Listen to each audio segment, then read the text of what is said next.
I never thought I'd be the kind of woman who would end up writing something like this. Not because I thought I was morally superior, but because for most of my life, I believed I was careful, responsible, loyal.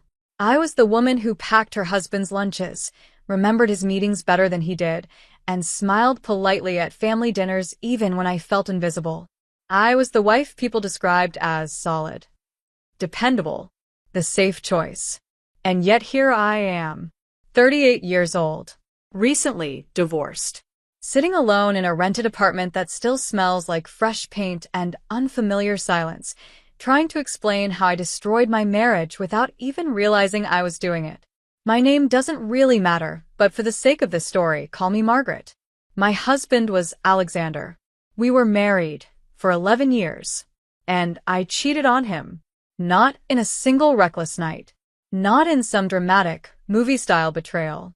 I cheated slowly, quietly, rationally, the most dangerous way possible.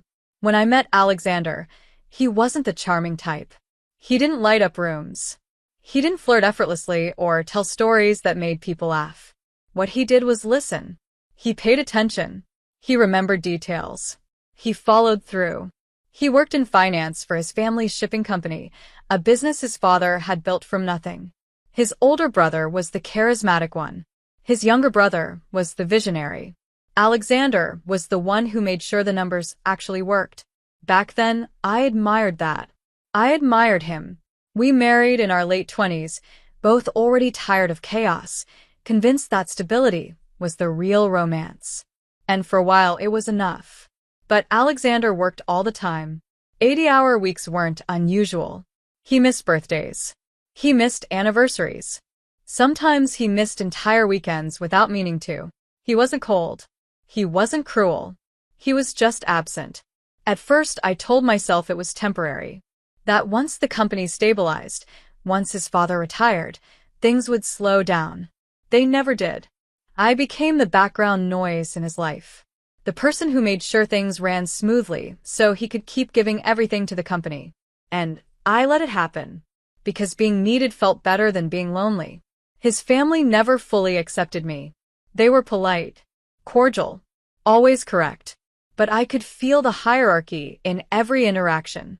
Alexander's father barely spoke to me unless it was about logistics. His mother smiled, but never confided.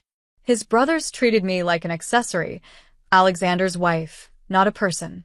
At family gatherings, conversations revolved around the company. Deals. Expansion. Numbers. I'd sit there nodding, smiling, refilling wine glasses. Invisible. The irony is that I started feeling lonelier at family events than I did when Alexander was working late. That loneliness didn't make me cheat, but it made me vulnerable. The man I cheated with wasn't someone new. That's the part that still makes my stomach twist. He was someone I already knew. Someone who noticed me. Someone who asked how I was doing and actually waited for the answer. I won't go into explicit details. This isn't about the affair itself. It's about the lies I told myself. I told myself it wasn't physical at first. I told myself emotional closeness didn't count. I told myself I deserved to feel wanted. And worst of all, I told myself Alexander wouldn't notice. Because he never did. Or so I thought. Around that same time, something shifted in Alexander's world. He came home one night quieter than usual. Not distracted. Not tired. Just hollow. He told me his father was retiring. That his older brother would become CEO. His younger brother would take over technology. And you? I asked. He didn't answer right away.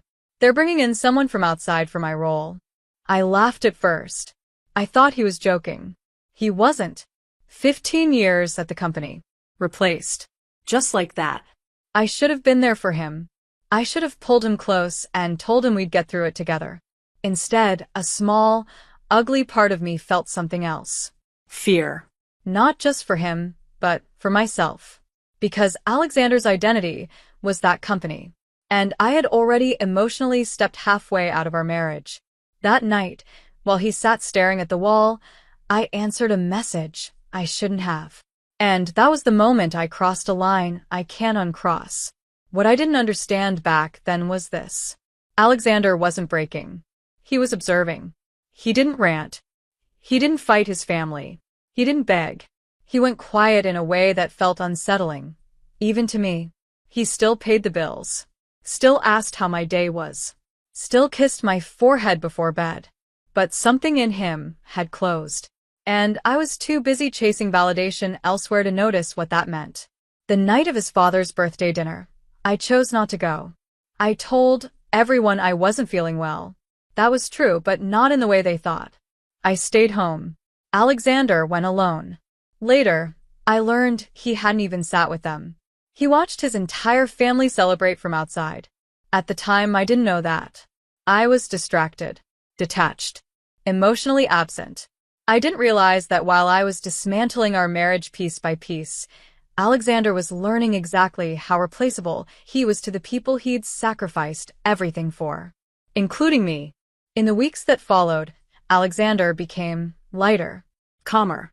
He stopped asking for emotional reassurance, stopped trying to fix things between us. That should have scared me. Instead, I mistook it for relief. I thought he'd accepted his new role, his demotion, our distance. I was wrong. He hadn't accepted anything. He was preparing, and I was too busy lying to him, to myself, to see what was coming. I wish I could say I stopped the affair on my own. I didn't. I wish I could say guilt saved me. It didn't. What ended everything wasn't my conscience. It was Alexander finally choosing himself. And when that happened, I realized something terrifying. I wasn't losing him. I had already lost him. And I had done it with my own hands. I didn't realize Alexander had already left me. Not physically. Not legally. But emotionally?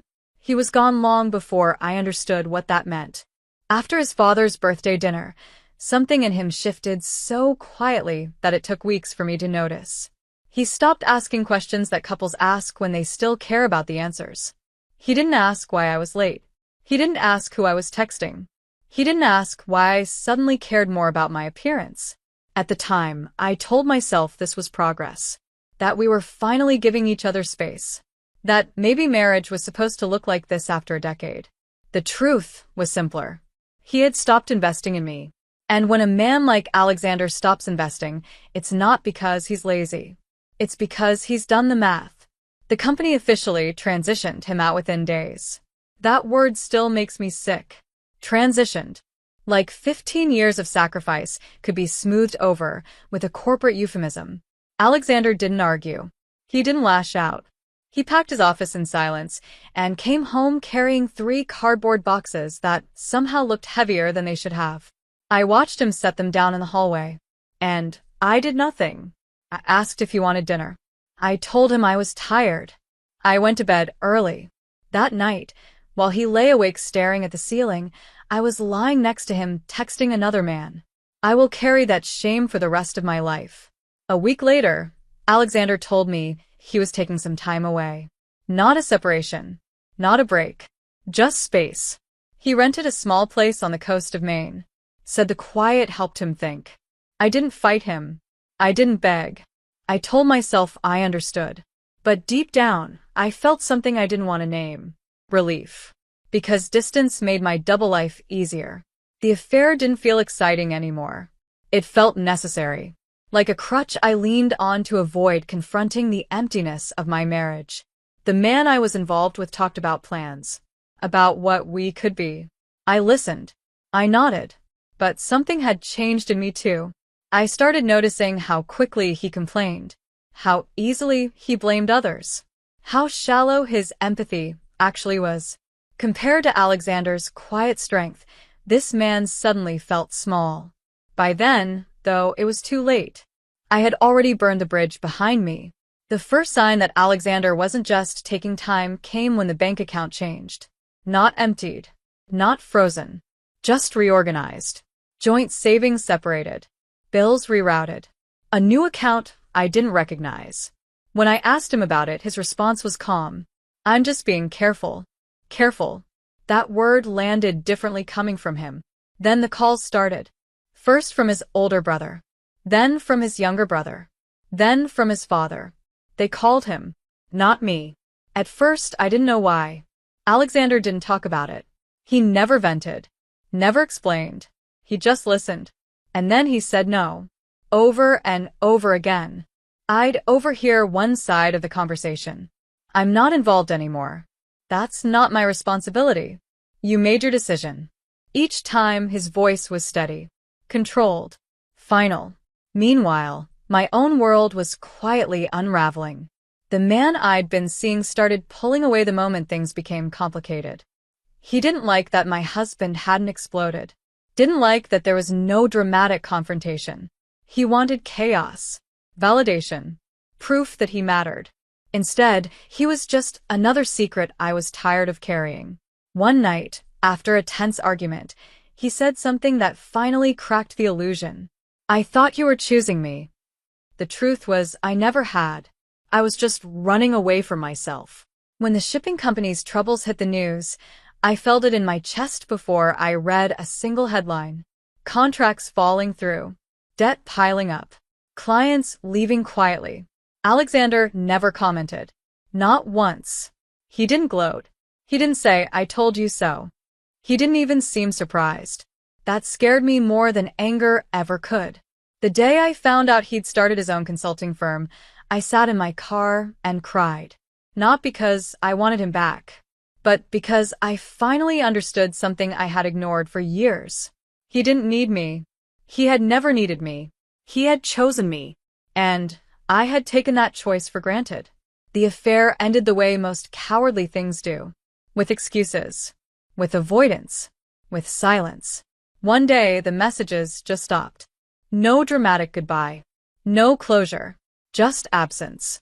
I remember staring at my phone, waiting for a response that never came, and realizing how disposable I suddenly was. That's when the irony hit me. I had betrayed a man who never treated me as disposable. For someone who did. The divorce papers arrived 3 weeks later. Alexander didn't ask for counseling. Didn't ask for explanations. He asked for peace. And he got it. The settlement was fair. Painfully so. He didn't try to punish me financially. He didn't try to humiliate me. He simply let go. That hurt more than revenge ever could. When the company finally collapsed, the entire family fell apart with it. Homes sold. Reputations damaged. Pride shattered. And through all of it, Alexander remained distant. Respectful. Reserved. Untouchable. I moved out shortly after the divorce was finalized. A smaller place. Fewer rooms. No memories echoing off the walls. That's when the silence truly settled in. No one to ask how my day was. No one to notice if I didn't come home. No one who cared. I had wanted freedom. This was it. The night I heard Alexander had stepped in to help save what was left of the company, not for his brothers, but for the employees, I sat on my kitchen floor and laughed. Not because it was funny, but because it was so painfully him. Even after everything. I thought losing him would break me. But the truth was worse. I lost myself first, and only realized it when there was nothing left to distract me from that fact. By the time Alexander stepped back into his family's collapsing world, I was already a stranger to my own life. The apartment I'd moved into was clean, quiet, and empty in a way that felt accusatory. There was no shared history in the walls. No memories hiding in corners. Just silence that reminded me, over and over again, that I had chosen this. I told myself it was temporary. That once things settled, once the shock wore off, I'd feel lighter, happier, free. Instead, every day felt heavier than the last. I heard about Alexander's involvement through his mother. She called me late one evening, her voice thinner than I remembered. Fragile. Like she was afraid even speaking too loudly might make everything crumble further. He's helping, she said. He didn't have to. But he is. I closed my eyes. That sentence alone told me everything I needed to know about the man I'd married. Even after his brothers stripped him of his role. Even after his father chose them over him. Even after his wife betrayed him. He still showed up. Not for revenge. Not for power. For responsibility. For people who didn't deserve him. When the news broke that the company was being restructured instead of erased completely, The family treated it like a miracle. They never called it what it was. Mercy. Alexander didn't reclaim his old position. He didn't step back into the spotlight. He set conditions, facilitated introductions, and stepped away again. Always one step removed. Always in control. That distance hurt more than anger ever could. The only time I saw him in person was at the courthouse. Not for us. For paperwork related to the company's restructuring. I hadn't known he'd be there until I saw him standing across the room, calm and composed, talking to a group of people who clearly respected him. He looked different. Not colder. Clearer. Like someone who finally understood his own worth. When his eyes met mine, there was no anger in them. No resentment. Just recognition. As if I were someone he used to know. Afterward, his mother asked if I'd like to join them for dinner. Just the family. I almost said yes. Habit is dangerous like that. But then I realized something important. I wasn't part of that family anymore. Not because they didn't want me. Because I didn't belong there. I think it's better if I don't, I said quietly. She nodded, understanding more than she let on. The divorce finalized without drama. No accusations. No shouting matches. No public humiliation. Alexander didn't expose my affair. He didn't tell his family. He didn't ruin me socially. He simply released me. At the time, I thought that meant I'd won something. I hadn't. I'd lost the only man who ever loved me without conditions. Life after him wasn't dramatic. That's the part no one tells you. There was no instant karma. No cinematic downfall. Just erosion. Friends drifted away. Some knew what I'd done. Some didn't. But something about me had changed, and people sensed it. The man I'd cheated with never reappeared. No apology. No explanation. He moved on to someone else who believed his promises the way I once had. That realization hurt more than I expected, because it confirmed what I already feared. I had never been special. Just convenient. Months passed. Then a year. Alexander's consulting firm grew quietly. Steadily. His name began circulating in industry conversations again. This time, without the Kennedy surname attached. He had built something that was entirely his. No family politics. No expectations. No sacrifices demanded. I watched from a distance. Always from a distance. The final moment, the one that sealed everything, came unexpectedly. I received an invitation. Not addressed to Mr. and Mrs. Just my name. Alexander's parents were hosting a small celebration at the same restaurant where everything had unraveled a year earlier. The company's survival. The family's name preserved. I wasn't sure why I'd been invited. Maybe guilt. Maybe closure. Maybe habit. I didn't go. Instead, I drove past the restaurant that evening. I didn't go inside. I parked across the street and sat in my car, watching through the windows. And there he was. Alexander. Sitting alone on the terrace. Just like before. Only this time, he wasn't watching them with pain. He was watching them with peace. I saw his father notice him. Saw recognition spread across their table. Saw Alexander stand, nod politely, and leave without a word. No confrontation. No reunion. Just finality.